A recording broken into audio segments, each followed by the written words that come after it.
여러분 안녕하십니까? YTN 시청자를 위한 옴부즈만 프로그램 시청자의 눈입니다. 먼저 뉴스 진단 시간입니다. 이번 주엔 9.1 부동산 대책 관련 보도를 모니터했습니다. 김영지 시청자 평가원과 경제부 고한석 기자 함께하겠습니다. 안녕하십니까?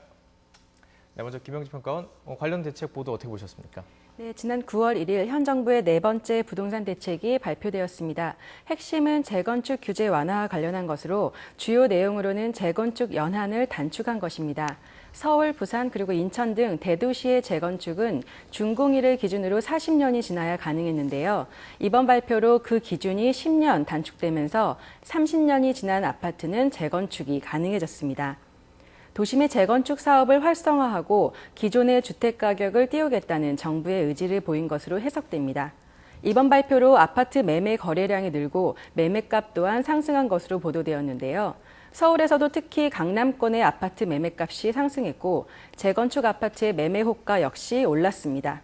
분양 문의도 8월과 비교했을 때 발표 이후 9월 하루 사이에만 2배가량이 늘었다고 합니다.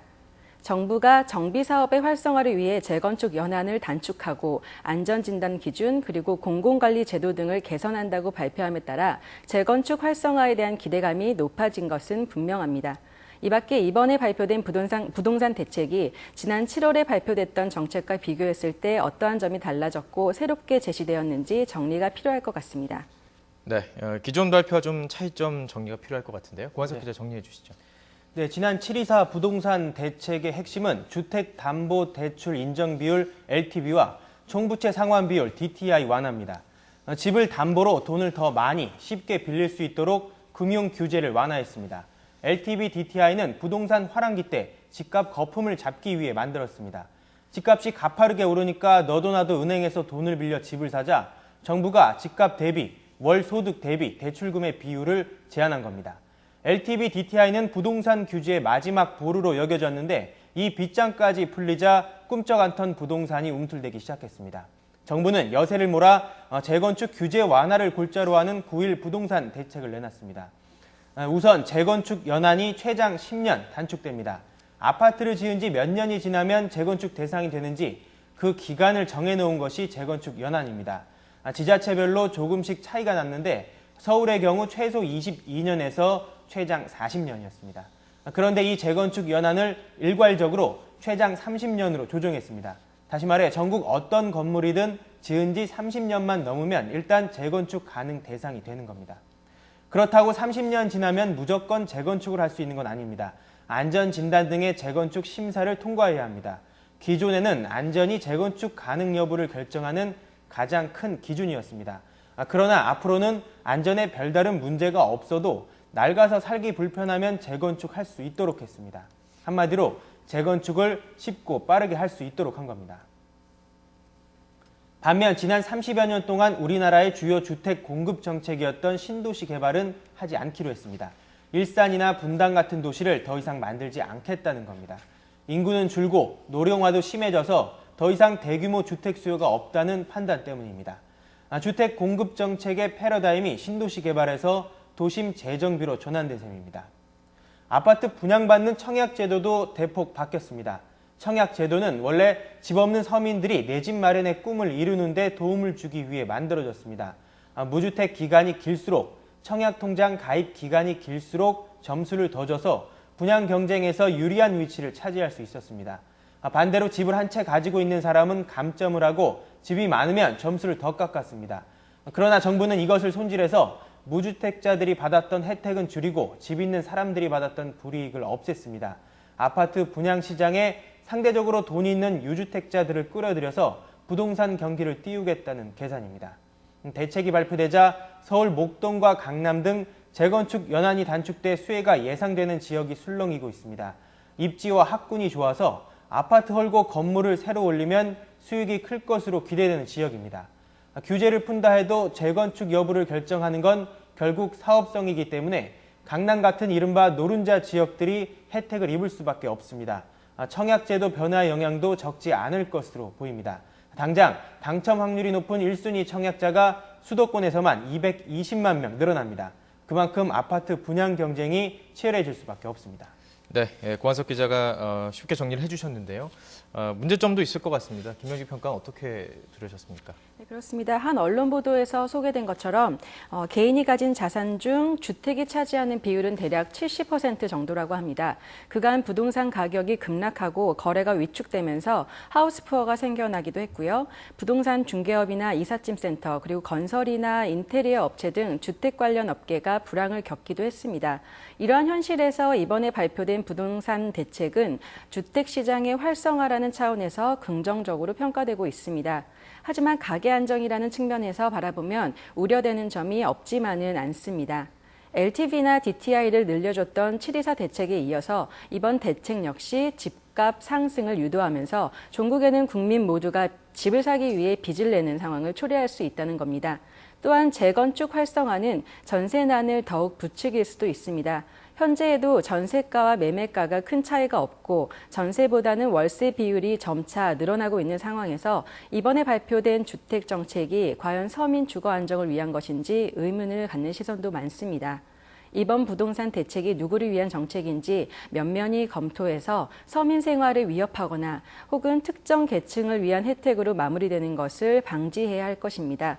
이번 부동산 대책의 현실적인 문제에 대한 언론의 분석과 심층 보도가 지속적으로 필요할 것 같습니다. 네, 고한석 기자, 규제를 상당히 많이 푼 건데요. 여기서 우려되는 점도 상당히 있죠. 네, 이렇게 정부가 부동산 규제를 잇따라 푸는 건 부동산이 우리 내수 경제의 핵심이기 때문입니다. 풀 수 있는 규제는 다 풀었다는 얘기도 나오는데 가장 민감하게 반응을 하는 건 서울 강남 지역입니다. 이미 LTV, DTI가 완화되자 강남 집값부터 들썩이고 있습니다. 재건축 규제까지 풀어서 강남 부동산이 달아오르면 그 열기가 다른 지역으로도 퍼질 거라고 정부는 기대하고 있습니다. 이른바 강남발 낙수 효과, 물결 효과를 기대하는 겁니다. 전문가들을 취재해보면 사업성 높은 지역에서 집값이 오르고 거래가 늘어날 거라는 데는 대부분 동의합니다. 그러나 정부 의도대로 그 여파가 다른 지역으로 퍼질지는 장담하지 못하는 상황입니다. 부동산 화랑기 때나 가능한 일이지 가구 수보다 집이 더 많아진 지금은 강남 등 특정 지역만 뜨는 양극화만 부추길 거라는 분석도 나옵니다. 아파트 분양 시장은 활기를 띨 거라는 게 대체적인 분석입니다. 전셋값이 집값에 맞먹어서 차라리 집 사자는 수요가 분양 시장에 몰리고 있는 데다 금리가 싸서 대출 부담도 적습니다. 여기에다 그동안 유주택자들이 받았던 불이익도 없어졌기 때문에 집 교체 수요나 투자 수요가 몰릴 가능성도 있습니다. 그러나 청약 문턱이 낮아져 분양 경쟁은 치열해질 것으로 보여 집 없는 서민들의 내 집 마련 꿈은 더 멀어질 거라는 우려도 나옵니다. 재건축 빗장이 풀려서 부작용이 생길 우려도 큽니다.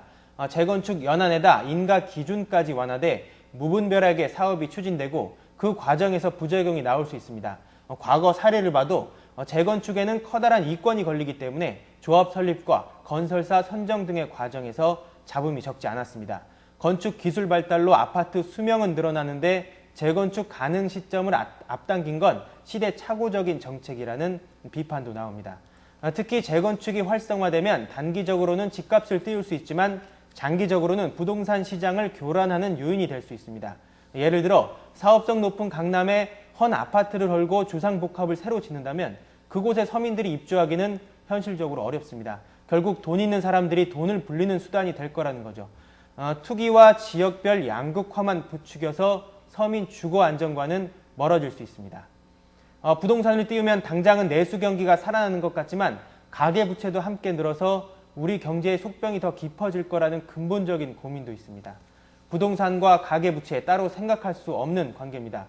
우리나라 사람들 재산의 대부분은 집입니다. 사실 전부라고 해도 과언이 아닙니다. 그런데 부모에게 물려받지 않은 한 월급 차곡차곡 모아 집 사기는 정말 힘듭니다. 전셋값은 치솟고 이사 다니기 힘들고 아이 낳으면 전학 안 시키고 학군 좋은 데 정착하고 싶은 게 당연한 심리입니다. 그런데 결국 빚을 내 집을 사게 됩니다. 물론 소득이 많아서 매달 이자와 월급 갚고도 생활이 가능하다면 문제가 없습니다. 그런데 임금은 안 오르고 물가는 치솟고 매달 원리금은 나가고 거기에 집값까지 떨어지면 이른바 하우스 푸어가 되는 겁니다. 이 하우스 푸어들이 못 버티고 집을 무더기로 내놓으면 집값은 폭락하고 나라 경제는 엉망이 됩니다. 여기에 바로 집값 딜레마가 있습니다. 오르면 서민들의 내 집 마련 꿈은 멀어지고 떨어지면 하우스 푸어가 속출합니다.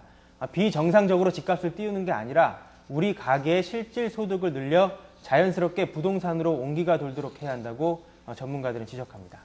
네, 참 많은 문제점도 안고 있는데요. 일단 시장 상황이라든지 반응을 잘 지켜봐야 될 것 같습니다. 뉴스 진단 9.1 부동산 대책 관련 보도 김영지 시청자 평가원과 경제부 고한석 기자와 함께했습니다. 고맙습니다.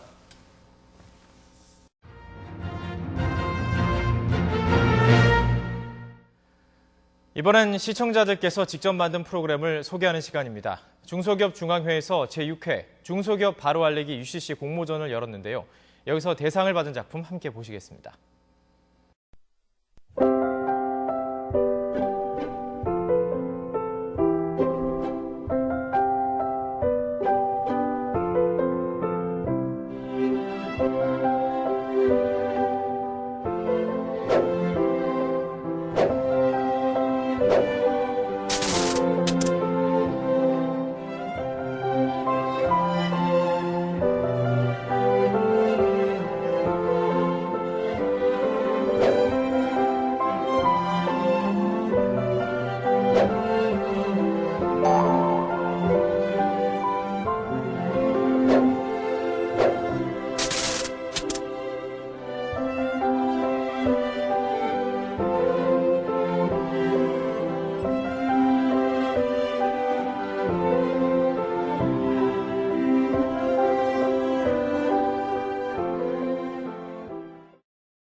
지상파 DMB 채널인 YTN DMB 프로그램을 평가하는 내가 본 YTN 순서입니다. 이번 주엔 소나기, 또 한국의 맛에 대한 김정수 평가원의 의견 들어보겠습니다. 안녕하세요. YTN 시청자평가원 김정수입니다. 추석이 코앞으로 다가왔습니다. 우리 민족 최대 명절답게 이쯤 되면 모두들 바쁜 시간을 보내고 계실 것 같습니다. 시청자 여러분들 모두 풍성한 한가위가 되시길 바라겠습니다. 사람들은 지나간 시간만큼이나 빨리 다가올 누구도 피해갈 수 없는 노후에 대해 생각하게 됩니다. 오늘은 이러한 노후에 대한 주제로 행복한 은퇴 설계에 대해 방송했던 프로그램 소나기부터 살펴보고자 합니다.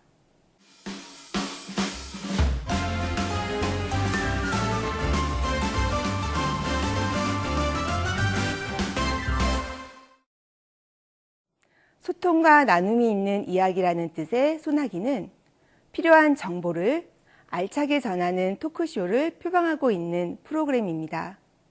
지난주는 소나기가 시즌2로 새롭게 단장한 첫 회였습니다. 시즌2는 진행자부터 프로그램 구성과 방법에 이르기까지 새로운 시도로 변화된 모습을 선보였습니다. 시즌2는 2명의 진행자는 진행만 담당하고 강연자가 출연해 강연을 하고 이후에 강연 주제에 대해 진행자와 강연자 그리고 다른 출연자들과의 대화로 이루어져 있습니다. 이렇게 되면 이전에 한 명의 강연자였을 때보다 좀 더 다양한 주제로 다양한 분야의 사람들의 이야기를 들을 수 있다는 강점이 생길 것으로 예상됩니다. 지난주에는 100세 시대 행복한 은퇴 설계라는 제목으로 은퇴 설계 전문가인 강창희 대표가 출연해서 강연을 해주었습니다. 강창희 대표는 강연을 시작하면서 사람들이 일반적으로 하는 노후에 대한 3가지 착각이라는 이야기로 말문을 열면서 강연에 대한 관심과 집중을 높였습니다. 이후 이어진 100세 시대의 삶에 있어 필요한 돈, 건강, 일에 대한 이야기는 노후의 삶을 현실적으로 그려볼 수 있는 시간이었습니다. 무엇보다 은퇴 후 느려지는 시간의 속도에서 어떻게 살아야 할 것이냐는 남아있는 시간을 어떻게 인간의 존엄성을 가지고 의미 있게 삶을 마무리하느냐와 맞닿아 있어 많은 것을 생각하게 한 강연이었습니다. 늘어난 긴 노후 생활을 위한 은퇴 설계에 지난주 강연은 사람들의 많은 관심을 불러일으킬 만한 방송이었다는 생각이 듭니다. 조금 아쉬웠던 점이라고 한다면 강연 이후에 출연자들과 대화를 하는 부분이었습니다. 이날은 중장년 취업 전문가인 김영희 씨와 개그맨인 정종철 씨가 출연했는데요. 이 코너에서 웃음을 주는 시간도 좋지만 주제와 관련된 전문가의 이야기나 강연자의 이야기의 비중이 좀 더 커졌으면 좋겠다는 생각이 들었습니다. 왜냐하면 앞선 강연 시간도 충분하지 않았다는 느낌이 들어 아쉬움이 남았기 때문입니다. 야심차게 시작한 소나기 시즌2. 앞으로도 더욱 많은 사람들의 재미있고 유익한 강연을 만날 수 있는 방송을 기대하겠습니다.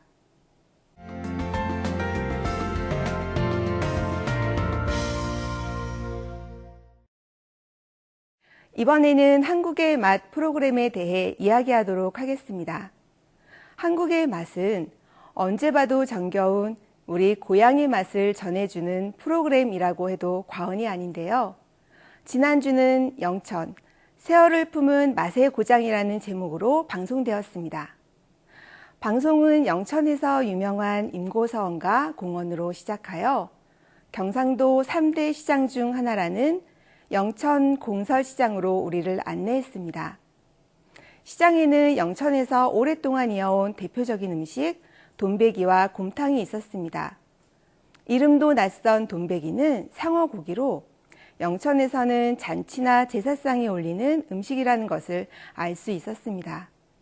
먹음직스럽게 보이는 돈베기 요리와 곰탕은 그 맛을 더욱 궁금하게 만들었습니다.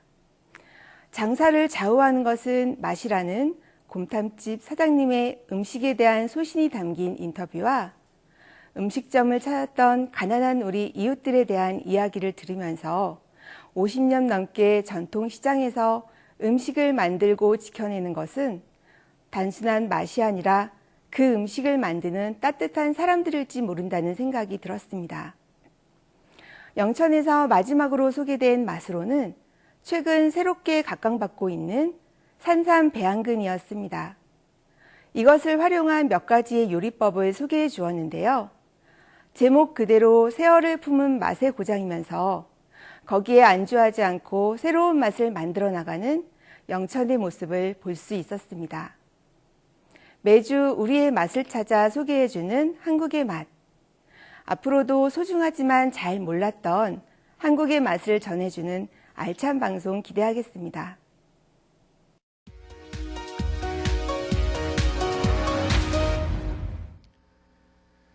이번 순서는 시청자들의 지적사항을 정리한 모니터 보고 시간입니다. 뉴스를 보도할 때 인권보호와 개인의 사생활 보호를 위해서 사건 당사자의 이름이나 신분, 소속 등을 밝히지 않는 게 기본 원칙인데요. 그런데 YTN 뉴스에서는 익명 보도가 지나치게 많아서 시청자들의 알 권리를 충족시키지 못하고 뉴스의 신뢰도를 떨어뜨린다는 시청자들의 지적이 있었습니다. 지난 1일 광주 신세계백화점 지하에서 불이 나 직원 20여 명이 대피하는 사고가 났었는데요. YTN에서는 이 소식을 전하면서 광주광역시에 있는 유명 백화점이라고만 할 뿐 어느 백화점인지 밝히지 않아 시청자들을 의아하게 했습니다. 또 같은 날 주민등록번호와 통장번호 등 고객들의 개인정보가 담긴 은행 서류 수천 장이 도로에 나뒹굴었다는 보도를 하면서 서류를 유출한 은행이 어디인지 밝히지 않았습니다. 그렇지만 다음 날 유실된 서류 상자를 대부분 회수했다는 국민은행 측의 발표는 실명으로 보도했습니다. 시청자들은 발생 기사는 익명으로 처리하고 발표 기사는 실명으로 보도하는 것은 바람직하지 않다며 익명과 실명 보도의 기준을 보다 명확히 할 것을 요구했습니다. 지난 2일 YTN에서는 추석 선물이 크게 늘면서 택배 전쟁이 벌어지고 있다는 뉴스를 내보냈는데요.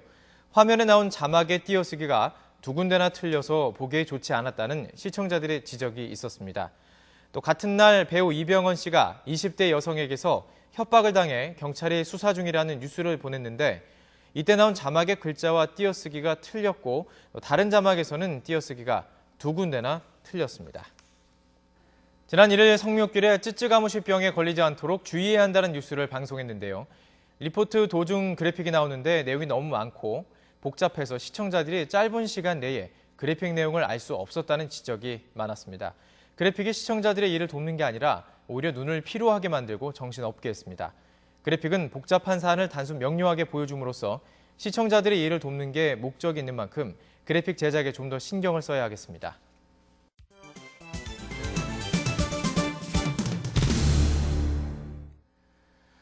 언론 전문가로부터 우리 언론의 문제점과 발전 방향 등을 들어보는 매체 비평 시간입니다. 오늘은 최은경 한양대학교 교수로부터 건강한 국민과 정부를 위한 언론 보도라는 제목의 논평 들어보시겠습니다. 최근 우리 대법원이 담배와 술, 그리고 대기오염에 대한 소송을 판결하면서 국민 건강 문제가 주목을 받고 있습니다. 그런데 1999년 폐암 환자들이 담배 회사를 상대로 냈던 손해배상 소송이 패소를 했으며 2007년 호흡기 질환자들이 자동차 제조사와 정부를 상대로 냈던 소송도 패소를 했습니다. 현재 알코올 남용과 중독의 위험을 축소 경고한 주류 회사도 소송 중에 있습니다. 과거 기호식품이라 부르던 술과 담배가 이제는 국민 건강을 해치는 주범이 되고 있는 것입니다. 사실 국민의 소득 수준이 향상되면서 건강에 관련된 뉴스는 점점 대중화되고 있습니다. 그리고 일부 의학 정보가 자주 보도되면서 국민들의 의학 상식에도 많은 영향을 주고 있습니다. 하지만 자칫 잘못된 정보가 기정사실처럼 받아들여질 수 있기 때문에 건강 보도는 늘 신중할 필요가 있습니다. 그런데 최근 보도된 담뱃값 인상에 대한 이슈는 국민 건강을 논의하기에는 아쉬움이 많았습니다. 예를 들면 일부 언론은 현재 우리 담배 가격이 선진국에 비해 낮은 편이며 물가 상승을 고려해 담배 가격도 인상해야 한다는 제조사의 논리를 그대로 전달했습니다. 그리고 담뱃값 인상이 금연에 큰 영향을 미칠 것이라며 정부의 주장을 지지하기도 했습니다.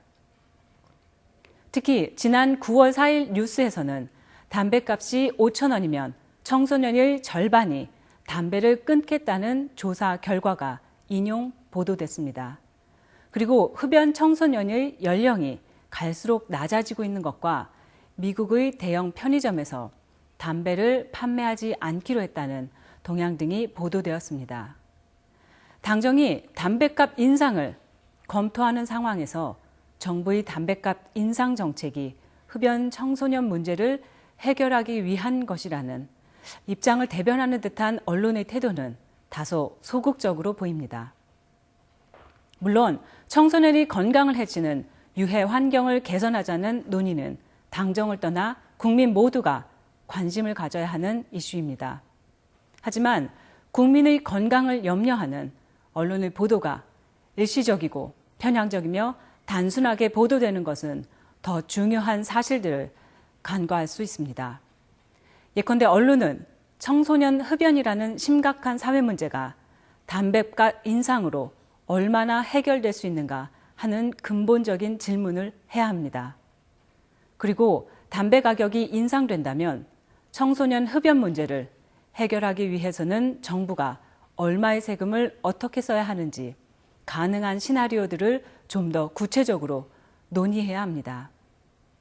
언론은 건강정보의 홍수 속에서 국민이 알아야 하는 중요한 정보를 전달하는 기능을 가지고 있습니다. 하지만 언론은 국민 건강을 위협하는 자본가의 횡포와 부족한 정부 정책, 그리고 외부 환경의 변화에도 항상 주시하고 비판하며 감시해야 합니다. 우리는 언론이 국민과 정부를 대신해서 국민과 정부 사이의 불필요한 갈등을 최소화해 주기를 바라고 있습니다. 국민과 정부가 건강한 관계를 유지하기 위해서 언론은 할 수 있는 다양한 논의와 대안들을 반드시 공론화해야 할 것입니다. 시청자의 눈은 시청자 여러분의 참여를 기다리고 있습니다. YTN 홈페이지 시청자 의견 코너에 글을 남겨주시면 좀 더 정확하고 공정한 방송을 만드는 데 참고하겠습니다. 이번 주 순서는 여기서 마치겠습니다. 여러분 고맙습니다.